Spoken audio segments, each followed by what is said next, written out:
গত কিছুদিন ধরে ওয়েস্ট বেঙ্গল ইলেকশন একটা হট টপিক হয়ে গেছে ইন্ডিয়াতে। সবার চোখ ওয়েস্ট বেঙ্গলের দিকে। কে নতুন সরকার গড়বে? নানান রকম পলিটিক্যাল পার্টিজদের নানান রকম ম্যানিফেস্টো, নানান রকম বক্তব্য, একে অপরকে নানান রকম গালমন্দ করা।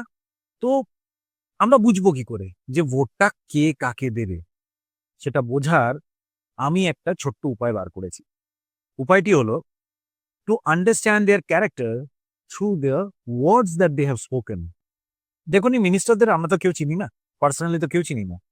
তাহলে আমরা বুঝবো কি করে যে এরা যেটা বলছে বা যেটা ক্লেম করছে সেটা অ্যাকচুয়ালি সত্যি কিনা?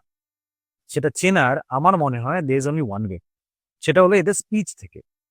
তো আমরা গত ২ মাস ধরে প্রচুর মিনিস্টারকে প্রচুর রকমের স্পিচ দিতে দেখেছি, নানান রকম বক্তব্য দিতে দেখেছি।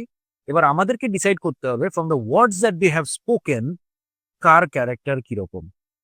আপনার ট্রু সেলফ, আপনার ট্রু ক্যারেক্টারটা কিরকম, সেটা কিন্তু আপনি তখনই বুঝতে পারবেন যখন আপনি একটা মানুষের উপর প্রচন্ড রেগে আছেন, তারপরে গিয়ে সেই মানুষটিকে আপনি ওই ওই রাগী অবস্থায় কতটা খারাপভাবে কথা বলতে পারবেন, কতটা আপনি গালমন্দ করতে পারবেন, কতটা নিচে গিয়ে আপনি তাকে সম্বোধন করতে পারবেন। এটা আমরা প্রচুর দেখেছি এই যত র্যালি হয়েছে সব পলিটিক্যাল লিডারের মুখে। এবার আপনাকে বিচার করতে হবে যে আপনার কি মনে হয় যে কোন পলিটিক্যাল পার্টির ভাষার সাথে আপনি নিজেকে রিলেট করতে পারছেন। আর ভোটটা কিন্তু কালকে যখন second phase of election, the final phase of election of West Bengal, আপনি তাকেই দেবেন যার ভাষার সাথে আপনি নিজেকে রিলেট করতে পেরেছেন।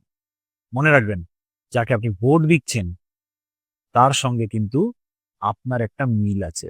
তো নিজেকে জাস্টিফাইটা কিন্তু করতে হবে। ভালো থাকবেন, ভোটটা দেবেন।